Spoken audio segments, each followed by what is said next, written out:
have heard of a land on a faraway strand. In the Bible the story is told, where cares never come, never darkness nor gloom, and nothing shall ever grow old. In that beautiful land on the faraway strand, no storms with their blast ever frown. The street, I am told, is paved with pure gold, and the sun, it shall never go down.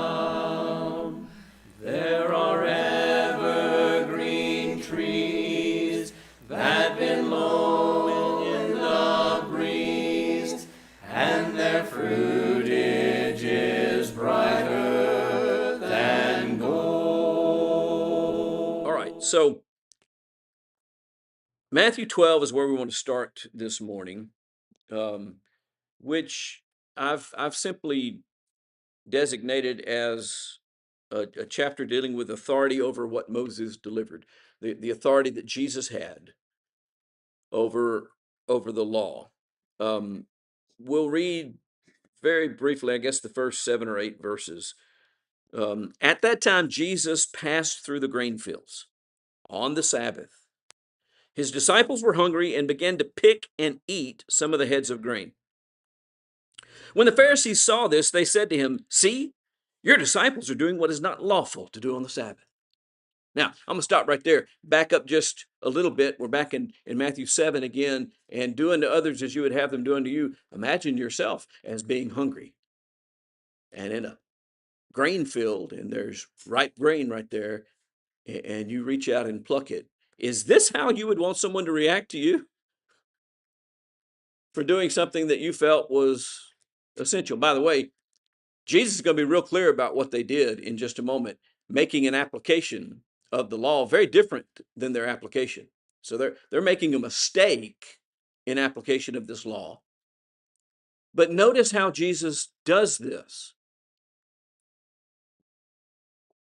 See, your disciples doing what is not lawful. That's their claim. They are breaking this law. He said to them, "Haven't you read what David did when he and those who were with him were hungry, how he entered the house of God? They were at the bread of the presence, and which is not lawful for him or for those who are with him to eat, but only for the priests. Or haven't you read in the law that on Sabbath days the priests in the temple violate the Sabbath and are innocent?" Now, these are two different kinds of illustrations. First off, none of them would have condemned David, and yet David did something that actually was a transgression of the letter of the law. And then the priests minister in the temple every Sabbath. And if their application of the Sabbath is correct, then the priests are doing something wrong as well. Where should the priests be according to their application of the Sabbath? They should be at home doing no work. But then who would be ministering in the temple? And that's the point that Jesus is making. When God gave them the obligation to minister in the temple, he didn't say minister in the temple every day except the Sabbath day. And so we've got competing instructions from God to the priests. And if it's their time to be in the temple ministering, what did the priests do? Well, they ministered. And Jesus says, hey, are they breaking the Sabbath? No, they're innocent. Notice his choice of words. I tell you that something greater than the temple is here. If the temple and service in the temple was enough to override the Sabbath, then certainly God overrides the Sabbath. In another place, the Bible will tell us that when someone subjects others to something, it is apparent that the one who does the subjecting is himself what? Not in subjection. So listen to what he says. If you had known what this means, I desire mercy and not sacrifice. That is an Old Testament quote. If you knew what God meant when he said, I desire mercy and not sacrifice, you would not have condemned the innocent. What they did was not a transgression of the Sabbath. Their accusation was that they broke the Sabbath law. He comes to the point where he says, no, you've condemned the innocent. By the way, I just spent 8 weeks talking about how God views condemning the innocent. How does God view that? Not very kindly. In fact, he says he will in no wise forget those who condemn the innocent. You would not have, if you knew what God said, you would not have condemned the innocent, for the Son of Man is Lord over the Sabbath. And that last statement is the key to everything that's going on here and why this is written in the Gospel of Matthew. The Son of Man is Lord of the Sabbath. Where did the Sabbath come from? Okay, it came from God through, it came from God, and there's actually 2 different things that we're told in Scripture that it's associated with, 2 different periods of rest. One of them goes all the way back to creation. God, in 6 days he created the world, on the 7th day he rested. I think Exodus 7 makes that argument. But God gave this through Moses in the 10 Commandments and what we call the Law of Moses, right? That's where this comes from. The whole Sabbath thing and all the restrictions associated with it came from God through Moses. Jesus says, I am Lord of Sabbath. What does that mean? He's claiming to be God. He's the giver of the law of the Sabbath. He has authority over the Sabbath, therefore. And they need not question his assessment that these men are innocent. He's not appealing to precedent here, like so many people think. That's not the point of the 2 illustrations. The point of the 2 illustrations is showing how inconsistent in judgment these men are. Where they would not have condemned David, they are condemning his disciples. When David was actually doing something, his disciples were not. Not only are they inconsistent in their application, they're just wrong. It's an assertion of his authority. And by the way, if he's Lord of the Sabbath, who else is he Lord over? Those people who came to him complaining. The issue is not what did Moses say any longer. Jesus doesn't say what did Moses say. He says, I have the right to define what Moses' law requires. I have the authority to tell you that what they are doing is not a transgression of the Sabbath. In another place, there's a record in where this is where it comes to. Was man made for the Sabbath, or was Sabbath made for man? Now, what is the obvious answer to that question? Sabbath was made for man. What was made first? Man or the Sabbath? Man. Now, God wasn't sitting in heaven before he created the world and all things in it going, you know what? I got this idea for the seventh day rest period where something, I don't know what yet, is going to rest on the seventh day. Now, what can I make that will be able to honor that Sabbath day? That's not the order of things as it's presented to us. God made man in his own image to have fellowship with man. Man broke that fellowship with him, and now he is trying to devise things to train them and get them back into fellowship with him. And the Sabbath is one of those tools that he has created to help teach them to discipline themselves and to follow his commandments so that they can get themselves back into a place and have fellowship with him again. The Sabbath is made for man. Man is not made for the Sabbath. So, which one is more important? The man or the Sabbath? The man's more important. It was only made for a certain time and for a certain purpose.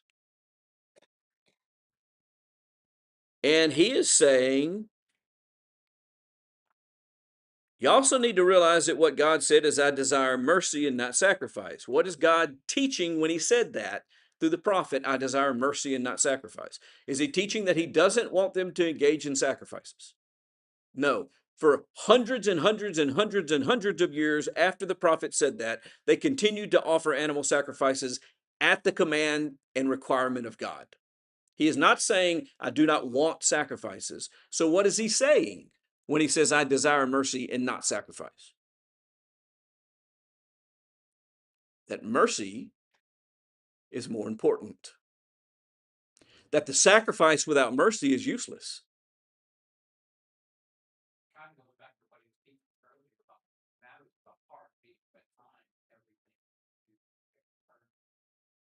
Yep.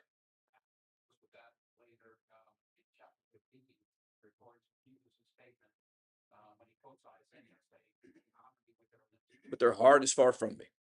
Yep. Excellent observation. We have to understand the line of reasoning that Jesus is employing here, and what he's ultimately teaching them is what is stated in the thesis statement in the conclusion. The Son of Man is Lord of Sabbath. And if he's Lord of the Sabbath, then he's Lord of everything in the law of Moses. And if he is the Lord over the law of Moses, then he is certainly the Lord over those who are subject to the law of Moses. And this is clearly a claim to his authority, to his position, and to why they should listen to his assessment and judgment about these things. Chapter 17. We've looked at chapter 17 a couple of times in this class already. We're going to do it again. I'm not going to read it all. This is the transfiguration scene, the beginning of Matthew 17. It plays a role in what we're discussing here today. So Moses is not just alluded to by Matthew in chapter 17 as he is in some other places. And Moses is not even just talked about, but now Moses makes an actual appearance. Behold, there appeared to them Moses and Elijah talking with him. Who's him? Jesus. All right, so let's talk about Moses and Elijah for just a moment. And let's do them backwards. Elijah first. Who was Elijah? He was a prophet. He wasn't just a prophet, but he was what? He was the great prophet. Interestingly enough, he was also a shadow of another prophet. We spent a lot of time a couple of weeks ago talking about Moses being a shadow of the Christ. Elijah was also a shadow of someone. Who was it? John the Baptist. So we've got Elijah there, and we've got Moses there. Moses represented whom? The law. So we got the representative of the prophets and the representative of the law, all the prophets foreshadowing John and Moses foreshadowing Jesus, and they are talking with Jesus, who has been transfigured before them and is now seen in a glorious state. But the defining moment is not the scene. It's not the people involved. It's not the transfiguration. By the way, how long had Elijah and Moses been dead? And yet there they stood talking with Jesus. And they knew who they were. In fact, the disciples, one of them said what? Yeah, well, hey, it's great that we're here. Let's build a tabernacle. One for Moses and one for Elijah and one for you. It's not their presence. That's not what's important. Verse 5 is what's important. When the voice comes from heaven and says, "This is my beloved son," listen to him. Now, the implication is what? It's no longer time to listen to Elijah. It's no longer time to listen to Moses. It's time to listen to Jesus. You listen to him. Now, that harkens way back to what Moses had prophesied in Deuteronomy 18:15. There's going to be a prophet that arises like me. To him shall you listen. God says, right there out of heaven, this is him. Listen to it. And then, verse 8, they saw no one but Jesus. It's not incidental. Moses appears, but then he goes away. And Jesus remains. And what's going on here is the focus is being narrowed. And now all the focus is on Jesus. It's no longer about Moses and the prophets.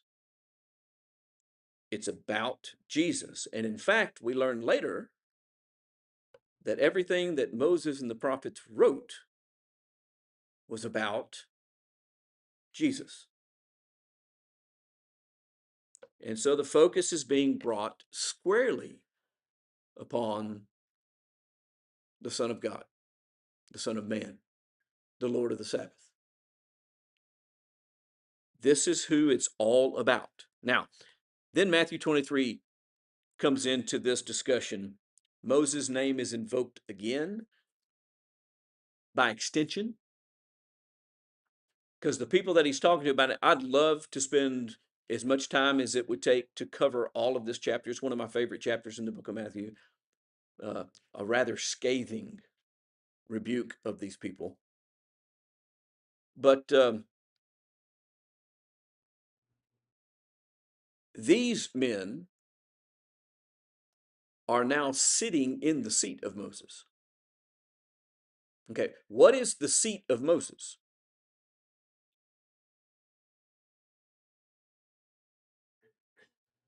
Well, what did he do? He gave the law. He didn't just give the law. He also judged the law, made determinations about how and where it applied, which is exactly what these men do. They read and interpret the law and make decisions about who's guilty, who's not guilty, what's right and what's wrong, what people should do, what they shouldn't do. They have seated themselves in the seat of Moses. They are now on the leading edge of authority in this system. And he introduces them by introducing Moses' position as a point of confrontation. The scribes and the Pharisees sit on Moses' seat. It's an authority claim. He's laying the foundation for his authority claim. Look at verse 3 of chapter 23. So do and observe whatever they tell you. Does he question the authority of the law? Not at all. They're sitting in Moses' seat, and as long as they are speaking the things that Moses wrote by inspiration, he says, you do and observe whatever they tell you. But then he says, what? But not the works that they do.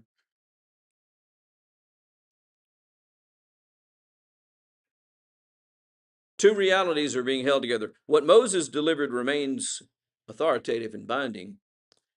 Those who claimed his authority are failing to uphold it. That's what he's showing.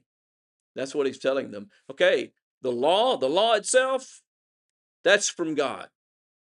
What they're doing, not the law. You do what they tell you to do when they read from the law of God. You don't do what they do. They possess the seat. They don't reflect the standard. And this leads to some exposure. Verse 4, they burden others. They put heavy burdens on them. Verses 5 through 7, they seek positions of honor and respect among men. Down in verse 23, they neglect the weightier matters of the law, paying attention to the peripheral things, but neglecting the weightier things. And the implication of all this is completely unavoidable. Claiming Moses' authority is not the same thing as being faithful to what Moses delivered. Two different things. And in this context, Jesus speaks not as a commentator. He's not saying, hey, let me offer my opinion. He speaks as the one who judges those who sit in Moses' seat. That's the point of this chapter. They sit in the seat of Moses and they answer to me. And if they answer to him, then who else answers to him? Everyone that answers to them. Remember, he started off by saying, do what they say. They had authority, but he had greater authority. And where they failed, which was in applying these things properly, he didn't. The book of Acts confirms all of these things. Acts chapter 3. Again, I'd love to go through the whole sermon. We don't have time. Look at verse 22 of Acts chapter 3. Moses said, the Lord God will raise up for you a prophet like me. You shall listen to him. Very, very explicit here. The conclusion is very clear. Jesus is the prophet.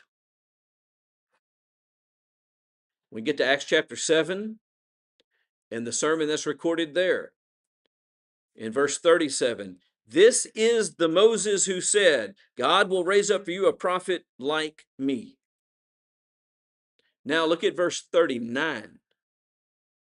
Our fathers refused to obey him. And then, when you take this whole sermon in its context, Stephen is drawing the connection. The one like Moses has come, and the same resistance that our fathers gave to Moses, we're giving to him. Our fathers refused to listen to Moses, and we're not listening to the one who is greater than Moses. This is when he says, you stiff-necked and uncircumcised of heart. By the way, what did this sermon get him? It got him dead. That's what it got him. They didn't miss what he was saying. They understood clearly what he was saying. And so this is not incidental. This is not just a nice little story or a historical account of something that happened. This is the scripture saying what Matthew said. This is how it plays out. So we got this pattern of rejecting God's messenger, and that pattern persists. The question then remains for the reader of Matthew is what? Am I going to resist? All of this argument's being laid out for me and showing me why Jesus matters. His birth, his nature, his purpose, his teaching, all of it pointing to the same thing. What is it?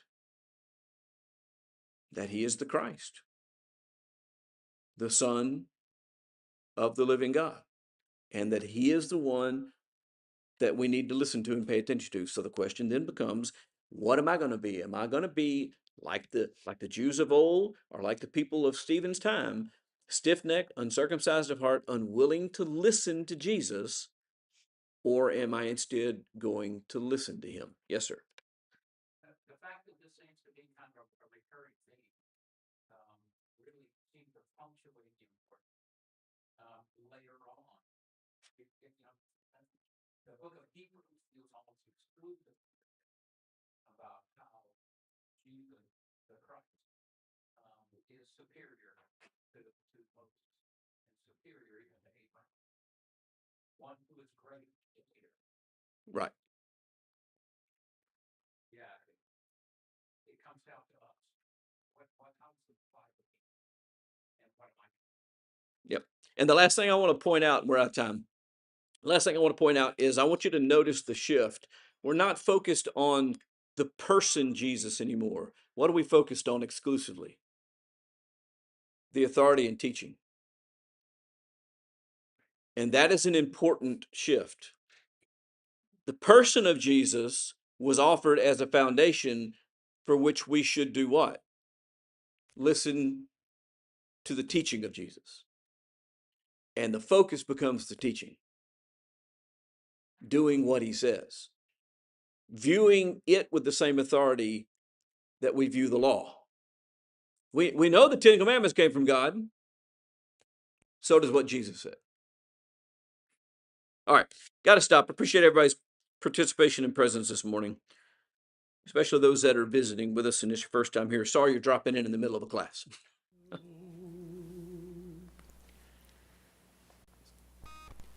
I have heard